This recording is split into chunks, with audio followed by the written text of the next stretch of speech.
प्यारे बच्चों, अज का यह लैक्चर पाठ 11वें केंद्री सरकार दे पिछले लैक्चर की कंटिन्यूटी दे विच ही है। तुहाडी पाठ पुस्तक भाग 2 दे नागरिक शास्त्र दे भाग दे दूजे पाठ की आपां गल करांगे, जिहड़ा कि तुहाडी पुस्तक विच 11वें पाठ वजों दर्ज है अते पाठ का नाम केंद्री सरकार। बच्चों, पिछले लैक्चर विच मैं तुहानूं ये दस्सिया सी कि साडी सरकार दे 3 अंग ने। वो 3 मुख अंग ने विधानपालिका, कार्यपालिका अते न्यायपालिका। ते पिछले पाठ विच आपां विधानपालिका बारे डिटेल विच स्टडी कीती सी ते इस पाठ विच मैं तुहानूं दस्सांगी केंद्री कार्यपालिका अते न्यायपालिका बारे। सो इन्हां बारे जानकारी लैण लई पूरी वीडियो जरूर देखो। आओ शुरू करिए। साडी केंद्री कार्यपालिका दे मुख 2 अंग ने। उन्हां नूं आपां जिस बेसिस ते काम करदी है, वर्क करदी है, उस बेसिस ते आपां उसनूं 2 भागां विच वंड सकदे हां, नामात्र कार्यपालिका ते असली कार्यपालिका। क्योंकि कार्यपालिका दे नाम दे नाल मुख 2 नाम जुड़े हुए ने, राष्ट्रपति अते प्रधानमंत्री। अते प्रधानमंत्री दे नाल उसका मंत्रिमंडल दा जिक्र भी आपां करना नहीं भुल सकते।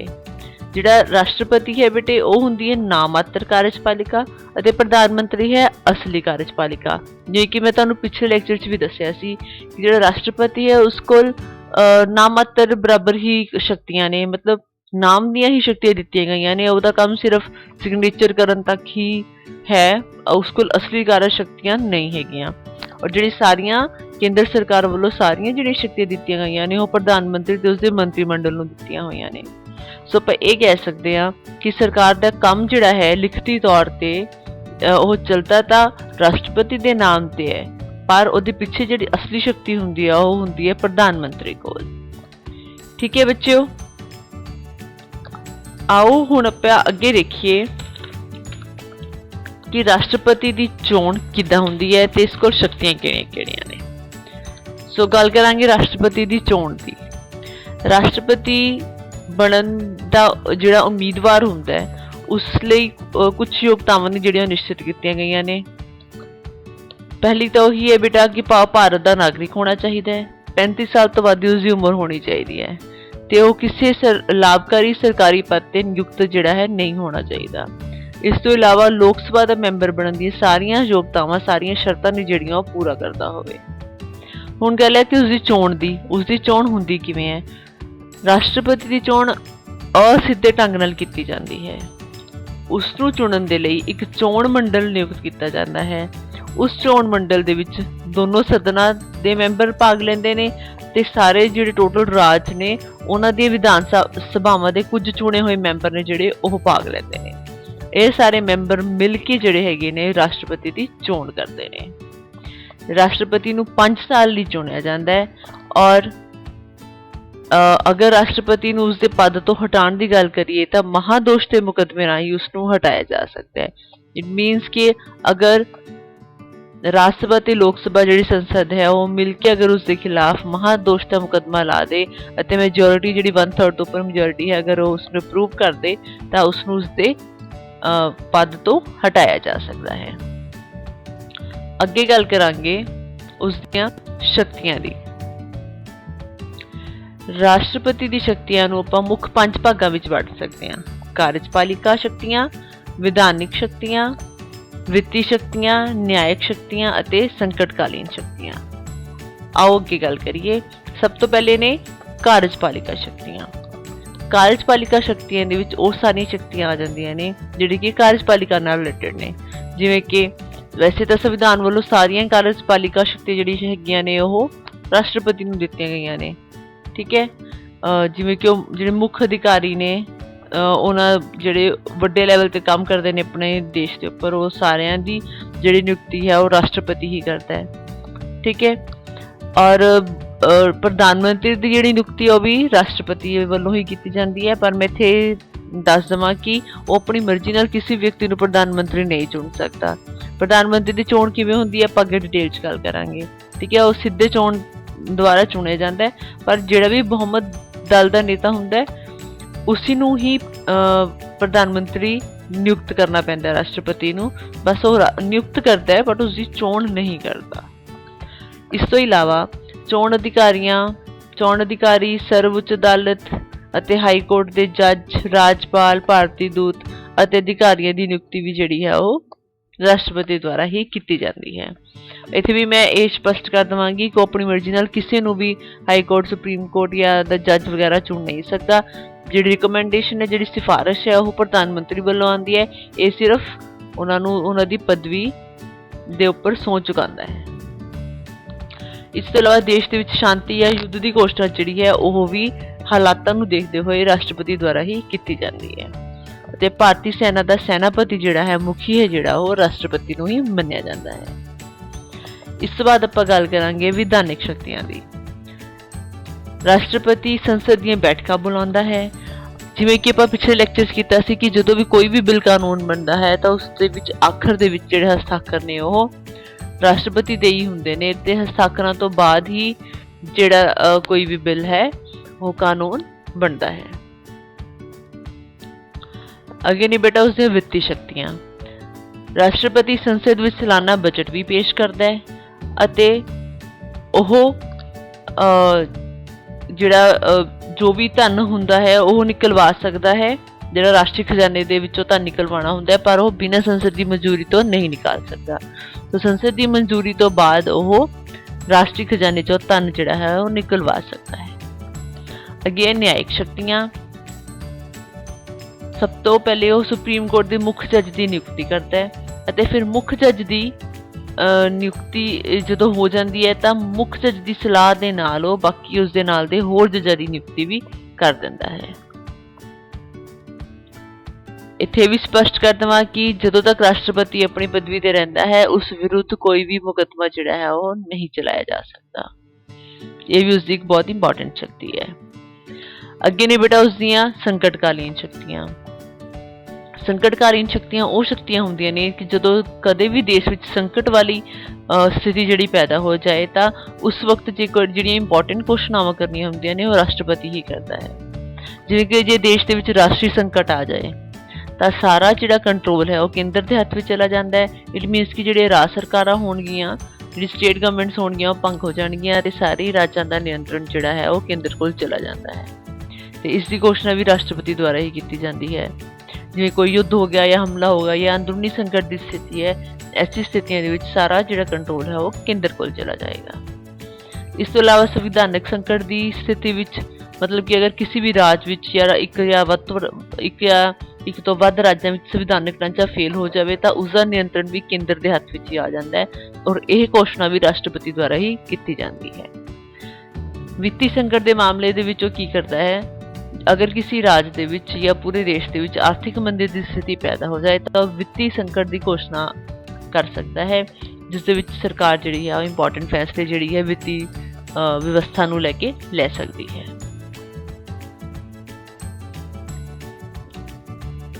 ਇਹ ਸਨ ਬੇਟਾ ਰਾਸ਼ਟਰਪਤੀ ਦੀਆਂ ਸ਼ਕਤੀਆਂ। ਹੁਣ ਆਪਾਂ ਗੱਲ ਕਰਾਂਗੇ ਰਾਜ ਦੇ ਆਪਣੇ ਪੂਰੇ ਜਿਹੜਾ ਦੇਸ਼ ਹੈ ਉਸ ਦੇ ਅਸਲੀ ਕਾਰਜ ਮੁਖੀ ਦੀ, ਜੋ ਕਿ ਹੈ ਪ੍ਰਧਾਨ ਮੰਤਰੀ। ਪਹਿਲੇ ਗੱਲ ਕਰਾਂਗੇ ਉਸਦੀ ਚੋਣ ਦੀ। ਮੈਂ ਪਹਿਲੇ ਵੀ ਦੱਸ ਚੁੱਕੀ ਹਾਂ ਕਿ ਉਸਦੀ ਚੋਣ ਜਿਹੜੀ ਹੈ ਉਹ ਸਿੱਧੇ ਚੋਣ ਪ੍ਰਣਾਲੀ ਦੁਆਰਾ ਕੀਤੀ ਜਾਂਦੀ ਹੈ। ਦੈਟ ਮੀਨਸ ਕਿ ਪੂਰੇ ਦੇਸ਼ ਭਰ ਦੇ ਵਿੱਚ ਜਿਹੜੀਆਂ ਹੈਗੀਆਂ ਨੇ ਬਾਲਕ ਮਤ ਅਧਿਕਾਰ ਦੇ ਬੇਸਿਸ ਦੇ ਉੱਪਰ ਚੋਣਾਂ ਕਰਵਾਈਆਂ ਜਾਂਦੀਆਂ ਨੇ ਔਰ ਸਾਰੇ ਲੋਕ ਜਿਹੜੇ ਹੈ ਆਪਣੇ ਜਿਹੜੇ ਉਹਨਾਂ ਦਾ ਪਸੰਦੀਦਾ ਦਲ ਹੁੰਦਾ ਹੈ ਉਸਨੂੰ ਵੋਟ ਪਾਉਂਦੇ ਨੇ ਔਰ ਅਖੀਰ ਦੇ ਵਿੱਚ ਜਦੋਂ ਕਾਊਂਟਿੰਗ ਹੁੰਦੀ ਹੈ ਤਾਂ ਜਿਹੜਾ ਵੀ ਦਲ ਜਿੱਤਦਾ ਹੈ ਉਸ ਬਹੁਮਤ ਦਲ ਦੇ ਨੇਤਾ ਨੂੰ ਜਿਹੜਾ ਹੈ ਉਹ ਪ੍ਰਧਾਨ ਮੰਤਰੀ ਰਾਸ਼ਟਰਪਤੀ ਦੁਆਰਾ ਨਿਯੁਕਤ ਕਰ ਦਿੱਤਾ ਜਾਂਦਾ ਹੈ। ਹੁਣ ਆਪਾਂ ਗੱਲ ਕਰਾਂਗੇ ਪ੍ਰਧਾਨ ਮੰਤਰੀ ਦੀ ਸ਼ਕਤੀਆਂ ਦੀ। ਪ੍ਰਧਾਨ ਮੰਤਰੀ ਕਿਉਂਕਿ ਅਸਲੀ ਕਾਰਜ ਮੁਖੀ ਹੈ ਤਾਂ ਉਸ ਕੋਲ ਆਬਵੀਅਸ ਹੈ ਕਿ ਉਸ ਕੋਲ ਬਹੁਤ ਸਾਰੀਆਂ ਸ਼ਕਤੀਆਂ ਨੇ, ਇੰਪੋਰਟੈਂਟ ਸ਼ਕਤੀ ਜਿਹੜੀਆਂ ਉਹ ਮਿਲੀਆਂ ਹੋਣਗੀਆਂ। ਪਹਿਲੀ ਹੈ ਮੰਤਰੀ ਮੰਡਲ ਦਾ ਨਿਰਮਾਣ। ਪ੍ਰਧਾਨ ਮੰਤਰੀ ਸਾਰਾ ਕੰਮ ਜਿਹੜਾ ਉਹ ਇਕੱਲਾ ਤਾਂ ਨਹੀਂ ਕਰ ਸਕਦਾ, ਸੋ ਉਸਨੂੰ ਆਪਣੀ ਸਪੋਰਟ ਦੇ ਲਈ ਕੁਝ ਮੰਤਰੀਆਂ ਦੀ ਜ਼ਰੂਰਤ ਪੈਂਦੀ ਹੈ। ਉਹਨਾਂ ਮੰਤਰੀਆਂ ਦੇ ਇਕੱਠ ਨੂੰ, ਉਹਨਾਂ ਮੰਤਰੀਆਂ ਦੇ ਸਮੂਹ ਨੂੰ ਆਪਾਂ ਮੰਤਰੀ ਮੰਡਲ ਦਾ ਨਾਮ ਦਿੰਦੇ ਹਾਂ। ਇਸ ਮੰਤਰੀ ਮੰਡਲ ਦਾ ਨਿਰਮਾਣ ਕਰਨ ਦੀ ਪਿਓਰਲੀ ਜਿਹੜੀ ਸ਼ਕਤੀ ਹੈ ਉਹ ਸਾਰੀ ਦੀ ਸਾਰੀ ਪ੍ਰਧਾਨ ਮੰਤਰੀ ਕੋਲ ਹੀ ਹੈ। ਦੈਟ ਮੀਨਸ ਕਿ ਉਹ ਆਪਣੀ ਮਰਜ਼ੀ ਦੇ ਨਾਲ ਕਿਸੇ ਵੀ ਵਿਅਕਤੀ ਨੂੰ ਕੋਈ ਵੀ ਪਦ ਜਿਹੜਾ ਹੈ ਮੰਤਰੀ ਦਾ ਉਹ ਦੇ ਸਕਦਾ ਹੈ। ਜੇ ਬੇਟੇ ਤੁਸੀਂ ਸੁਣਦੇ ਹੋ ਨਾ ਕਿ ਆਪਣਾ ਐਜੂਕੇਸ਼ਨ ਮਿਨਿਸਟਰ ਹੈ, ਇਹ ਵਿੱਤ ਮੰਤਰੀ ਹੈ, ਫਾਈਨਾਂਸ ਮਿਨਿਸਟਰ ਹੈ, ਹੈਲਥ ਮਿਨਿਸਟਰ ਹੈ, ਸਿਹਤ ਮੰਤਰੀ ਹੈ, ਇਹ ਸਾਰੀਆਂ ਜਿਹੜੇ ਮੰਤਰੀ ਹੁੰਦੇ ਨੇ ਮਿਲ ਜੁਲ ਕੇ ਕੰਮ ਕਰਦੇ ਨੇ ਔਰ ਇਹਨਾਂ ਨੂੰ ਇਹਨਾਂ ਦੇ ਇਕੱਠ ਨੂੰ ਇਹਨਾਂ ਦੇ ਸਮੂਹ ਨੂੰ ਆਪਾਂ ਮੰਤਰੀ ਮੰਡਲ ਕਹਿੰਦੇ ਹਾਂ। ਉਹ ਇਸ ਮੰਤਰੀ ਮੰਡਲ ਦਾ ਮੁਖੀ ਕੌਣ ਹੁੰਦਾ ਹੈ? ਪ੍ਰਧਾਨ ਮੰਤਰੀ। ਸੋ ਪ੍ਰਧਾਨ ਮੰਤਰੀ ਆਪਣੇ ਮੰਤਰੀ ਮੰਡਲ ਦਾ ਨਿਰਮਾਣ ਖੁਦ ਕਰਦਾ ਹੈ। ਇਸ ਤੋਂ ਇਲਾਵਾ ਕਰਦਾ ਉਹਨਾਂ ਦੀ ਵਿਭਾਗਾਂ ਦੀ ਵੰਡ। ਮੀਨਸ ਕਿ ਵੀ ਪ੍ਰਧਾਨ ਮੰਤਰੀ ਦੇ ਉੱਪਰ ਹੀ ਹੁੰਦਾ ਹੈ ਕਿ ਉਹ ਕਿਹੜੇ ਮੰਤਰੀ ਨੂੰ ਕਿਹੜਾ ਵਿਭਾਗ ਦਿੱਤਾ ਹੈ। ਕਿਸ ਨੂੰ ਰੇਲਵੇ ਮਿਨਿਸਟਰੀ ਦੇਣਾ ਚਾਹੁੰਦਾ ਹੈ, ਕਿਸ ਨੂੰ ਉਹ ਐਜੂਕੇਸ਼ਨ ਵਾਲਾ ਡਿਪਾਰਟਮੈਂਟ ਦੇਣਾ ਚਾਹੁੰਦਾ ਹੈ, ਜਾਂ ਫਿਰ ਕਿਸ ਨੂੰ ਉਹ ਸਿਹਤ ਵਿਭਾਗ ਦੇਣਾ ਚਾਹੁੰਦਾ ਹੈ। ਇਸ ਤੋਂ ਇਲਾਵਾ ਅਗਰ ਜੇ ਉਸ ਨੂੰ ਕਦੇ ਵੀ ਲੱਗੇ ਕਿ ਕੰਮ ਜਿਹੜਾ ਹੈ ਮੰਤਰੀ ਮੰਡਲ ਦਾ ਸਹੀ ਨਹੀਂ ਚੱਲ ਰਿਹਾ ਜਾਂ ਕੋਈ ਇੱਕ ਜਾਂ ਕੁਛ ਮੰਤਰੀ ਨੇ ਜਿਹੜੇ ਉਹ ਆਪਣਾ ਕੰਮ ਸਹੀ ਤਰ੍ਹਾਂ ਨਾਲ ਨਹੀਂ ਕਰ ਰਹੇ, ਤਾਂ ਉਹ ਕਿਸੇ ਵੀ ਮੰਤਰੀ ਨੂੰ ਬਦਲ ਵੀ ਸਕਦਾ ਹੈ ਅਤੇ ਜਾਂ ਫਿਰ ਉਸਦਾ ਡਿਪਾਰਟਮੈਂਟ ਵੀ ਬਦਲ ਸਕਦਾ ਹੈ। ਸੋ ਪੁਨਰ ਗਠਨ ਹੈ ਜਿਹੜਾ ਉਹ ਵਿਭਾਗਾਂ ਦਾ ਕਰ ਸਕਦਾ ਹੈ। ਇਟ ਮੀਨਸ ਕਿ ਉਹ ਨਵਾਂ ਮੰਤਰੀ ਮੰਡਲ ਵੀ ਬਣਾ ਸਕਦਾ ਹੈ। ਇਸ ਤੋਂ ਇਲਾਵਾ ਮੰਤਰੀ ਮੰਡਲ ਦਾ ਮੁਖੀ ਹੁੰਦਾ ਹੈ। ਦੈਟ ਮੀਨਸ ਕਿ ਜਿਹੜੇ ਵੀ ਸਾਰੇ ਜਿਹੜੇ ਮੰਤਰੀ ਹੁੰਦੇ ਨੇ ਉਹਦੇ ਅੰਡਰ ਹੀ ਕੰਮ ਕਰਦੇ ਨੇ। ਸਾਰੀ ਰਿਪੋਰਟ ਜਿਹੜੀ ਆ ਉਹ ਪ੍ਰਧਾਨ ਮੰਤਰੀ ਨੂੰ ਦਿੰਦੇ ਨੇ ਅਤੇ ਪ੍ਰਧਾਨ ਮੰਤਰੀ ਰਾਸ਼ਟਰਪਤੀ ਅਤੇ ਮੰਤਰੀ ਮੰਡਲ ਦੇ ਵਿੱਚ ਕੜੀ ਦਾ ਕੰਮ ਕਰਦਾ ਹੈ। ਇਟ ਮੀਨਸ ਕਿ ਉਹ ਸਾਰੀ ਜਿਹੜੀ ਇਨਫੋਰਮੇਸ਼ਨ ਹੈ ਮੰਤਰੀ ਮੰਡਲ ਤੋਂ ਲੈਂਦਾ ਹੈ, ਉਹਦੀ ਬੈਠਕਾਂ ਦੀ ਪ੍ਰਧਾਨਗੀ ਕਰਦਾ ਹੈ ਅਤੇ ਜਦੋਂ ਮੰਤਰੀ ਮੰਡਲ ਸਾਰੀ ਇਨਫੋਰਮੇਸ਼ਨ ਲੈ ਕੇ ਜਿਸ ਨੂੰ ਲੱਗੇ ਜਿਹੜੀ ਇਨਫੋਰਮੇਸ਼ਨ ਰਾਸ਼ਟਰਪਤੀ ਤੱਕ ਪਹੁੰਚਾਉਣੀ ਚਾਹੀਦੀ ਹੈ ਤਾਂ ਉਹ ਰਾਸ਼ਟਰਪਤੀ ਤੱਕ ਪਹੁੰਚਾਉਂਦਾ ਹੈ। ਇਸ ਤੋਂ ਇਲਾਵਾ ਬੇਟਾ ਉਹ ਸਰਕਾਰ ਦਾ ਮੁਖੀ ਹੁੰਦਾ ਹੈ। ਸਰਕਾਰ ਦੇ ਨਾਲ ਰਿਲੇਟਡ ਸਾਰੇ ਇੰਪੋਰਟੈਂਟ ਫੈਸਲੇ ਜਿਹੜੇ ਹੈਗੇ ਨੇ, ਦੇਸ਼ ਨਾਲ ਰਿਲੇਟਡ ਸਾਰੇ ਇੰਪੋਰਟੈਂਟ ਫੈਸਲੇ ਨੇ ਜਿਹੜੇ ਉਹ ਪ੍ਰਧਾਨ ਮੰਤਰੀ ਹੀ ਕਰਦਾ ਹੈ।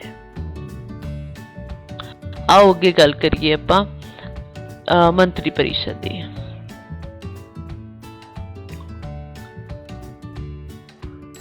ਪਹਿਲੇ ਗੱਲ ਕਰਾਂਗੇ ਮੰਤਰੀ ਪਰਿਸ਼ਦ ਦੇ ਸੰਗਠਨ ਦੀ।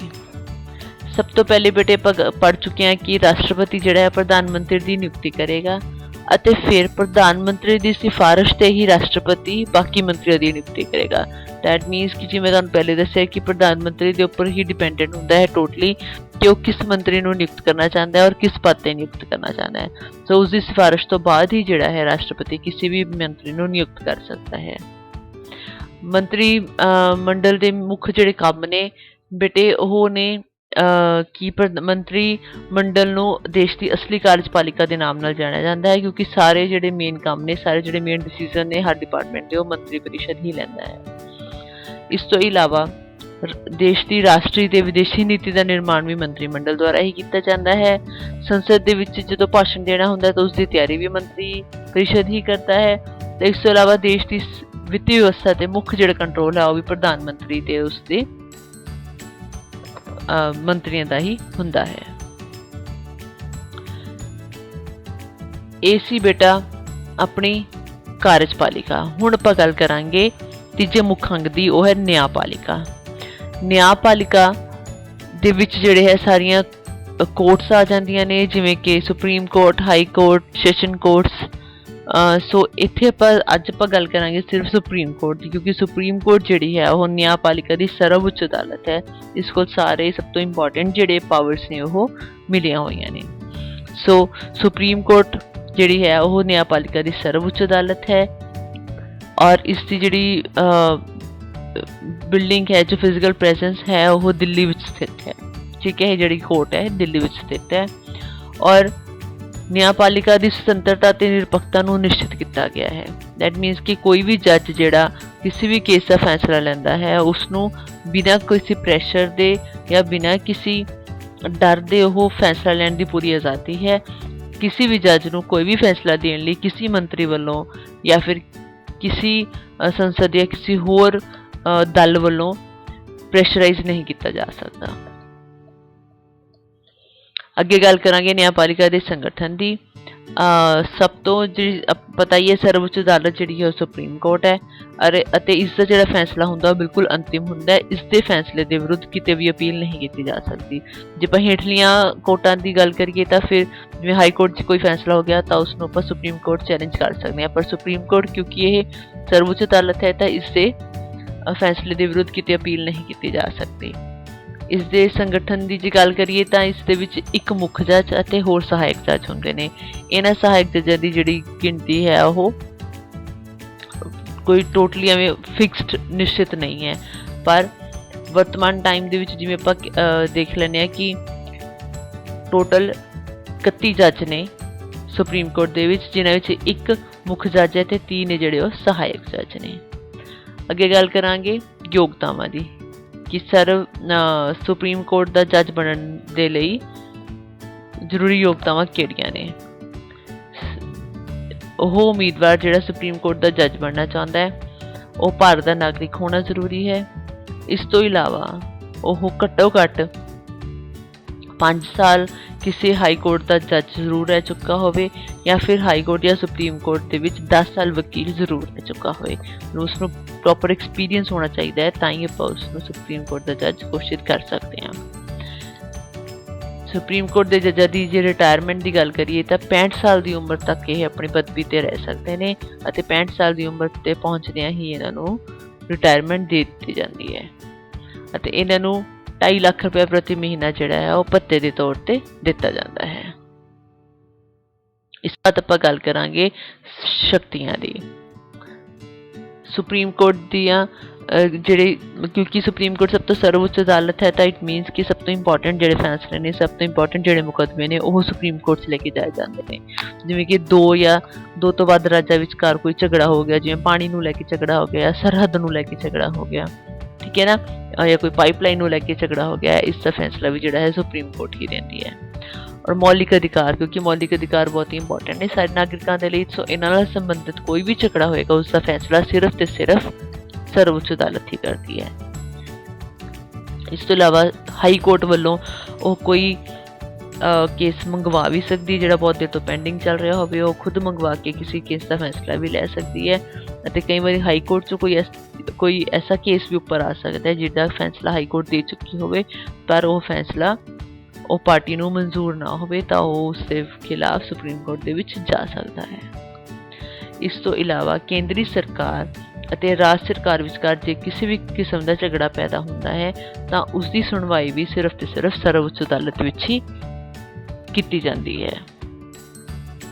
ਸੋ ਸੰਖੇਪ ਵਿੱਚ ਆਪਾਂ ਇਹ ਕਹਿ ਸਕਦੇ ਹਾਂ ਕਿ ਨਿਆਂਪਾਲਿਕਾ ਨੂੰ ਸਰਵ ਉੱਚ ਜਿਹੜੀ ਅਦਾਲਤ ਹੈ ਉਹ ਸੁਪਰੀਮ ਕੋਰਟ ਨੂੰ ਬਣਾਇਆ ਗਿਆ ਹੈ, ਤੇ ਉਸਨੂੰ ਨਿਰਪੱਖ ਤੇ ਸੁਤੰਤਰਤਾ ਜਿਹੜੀ ਹੈ ਉਹ ਪੂਰਨ ਤੌਰ ਤੇ ਪ੍ਰਦਾਨ ਕੀਤੀ ਗਈ ਹੈ। ਸੋ ਵਿਦਿਆਰਥੀਓ, ਉਮੀਦ ਕਰਦੇ ਹਾਂ ਕਿ ਤੁਹਾਨੂੰ ਅੱਜ ਦੇ ਲੈਕਚਰ ਨਾਲ ਥੋੜੀ ਬਹੁਤੀ ਮਦਦ ਜ਼ਰੂਰ ਮਿਲੀ ਹੋਵੇਗੀ। ਹੋਰ ਚੈਪਟਰਸ ਸਮਝਣ ਲਈ ਵੀ ਬਾਕੀ ਦੀ ਵੀਡੀਓਜ਼ ਦੇਖਣਾ ਨਾ ਭੁੱਲਣਾ। Thanks for